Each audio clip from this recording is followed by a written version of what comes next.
James Thomas, CareSTL. I'm here today, Ms. Clabon. She is President and CEO of CareSTL. Is that right? No, it's not. I'm Angela Clabon, President and CEO of CareSTLHealth. And that is Health. so very important that Okay. we add on the health. Add on the health. We got to make sure that's there. Yes, that is our official name, CareSTLHealth. Tell me about FQHC.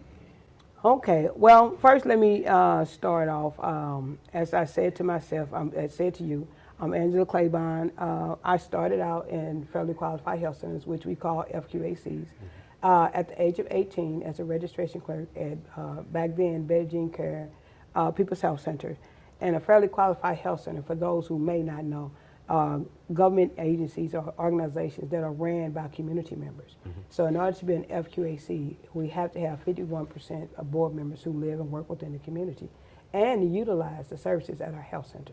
Our role in an FQAC role is to actually take care of uninsured, underinsured individuals and vulnerable individuals. So sometimes, even myself, I can be insured, but I may be underinsured if my insurance doesn't cover a certain item and or my deductibles are too high. So that's why we exist. We also, because we're an FQAC, we receive federal funds to take care of those services. So it's a mandate that we don't turn persons away based on their ability and inability to take care of themselves. And the struggle for us is that we have to make sure that we exist and that we have access to our community. So you will see them in all 50 states. In the city of St. Louis, there are 5 of us. And we take care of an average of 75,000 individuals in North St. Louis. And in the beginning, we were responsible for a certain territory, but now we're responsible for a certain population. So if you see CareSTLHealth, which we have 5 locations, it is our responsibility to take care of all of the individuals within that community.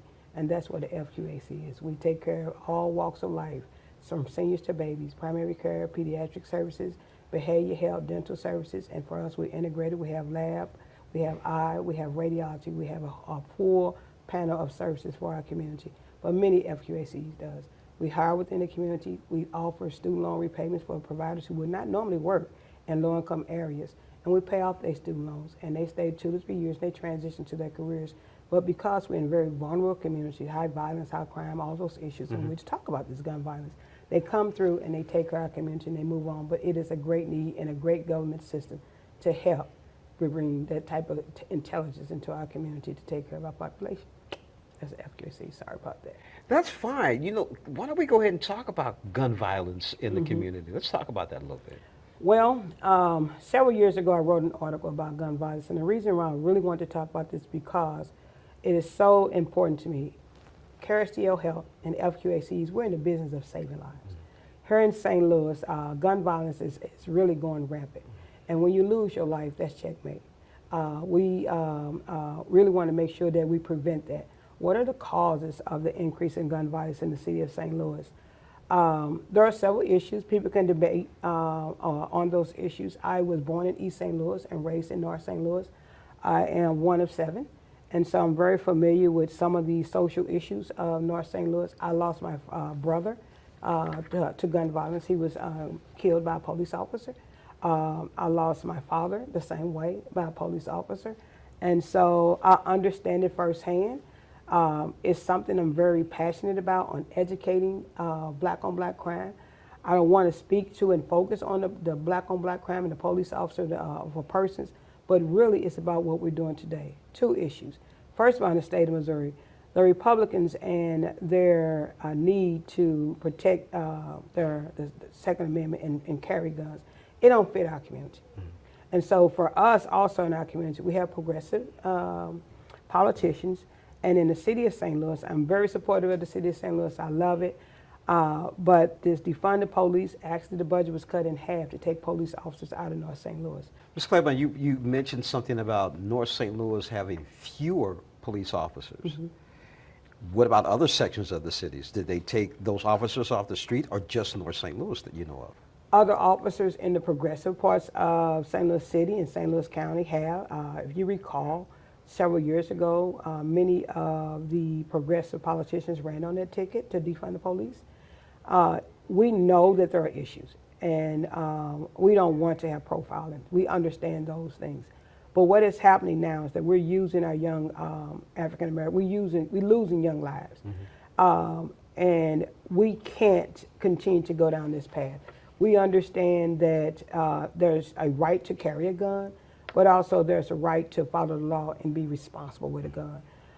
What I have come to learn, they don't even know how to shoot the gun. And they don't even know how to use the gun. So that's why we have a lot of mistakes and drive-bys, and the target they trying to hit is still alive.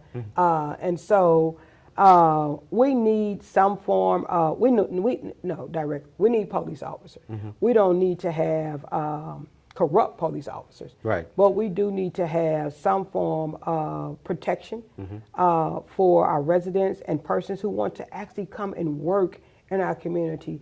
Right now, it's very hard for us to recruit persons because they're afraid to come and to work in North St. Louis. They're afraid they will be carjacked, they will be robbed, or they may even be murdered, and that is not a good place. So I am a strong person that's against young person walking around with, what do they call them? AK-47s, AK-47. Glocks. I don't know how they look, but they long. So I'm against that. Tell us about the Ville Wellness Campus. The Ville Wellness Campus came about to replace our Whittier location, which was formerly known as Homer G. Phillips Clinic. And so for us, we acquired Homer G. Phillips Clinic and our Riverview site from the City of St. Louis. The City of St. Louis was actually providing healthcare services for free. And the free services went belly up. If you remember St. Louis Regional Hospital, all those things, they could not afford to give away free services. As a FQAC, we do receive subsidies to provide services to low income, but we also earn our revenue by charging Medicaid, Medicare, and private insurance. So we have a mixture of ways to generate our revenue.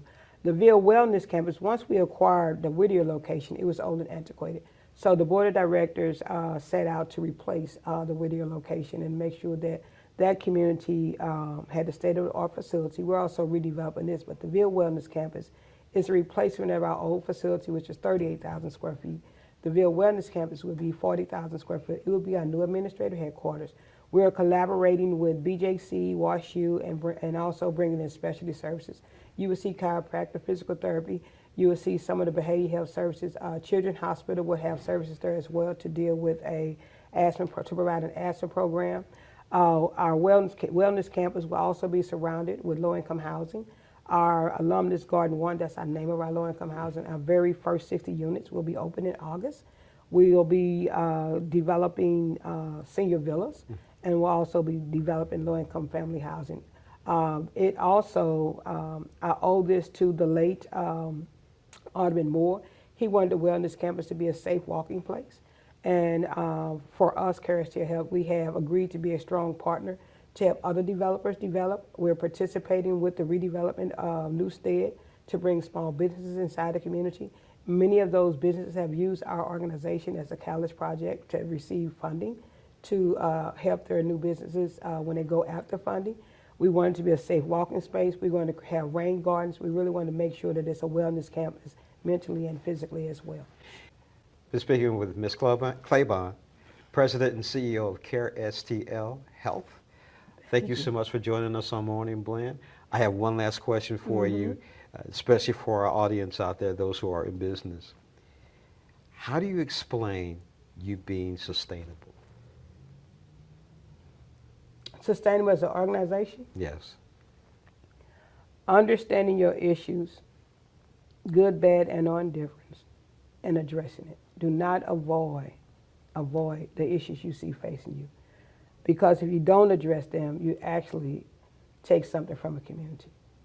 And so that's how you make sure you are sustainable.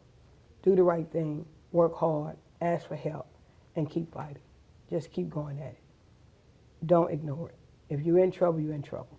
And raise your hand and say, I'm in trouble. And you'll be surprised how many people will help you, especially when you're taking care of the community. So I've learned to speak up quickly and directly and ask for help.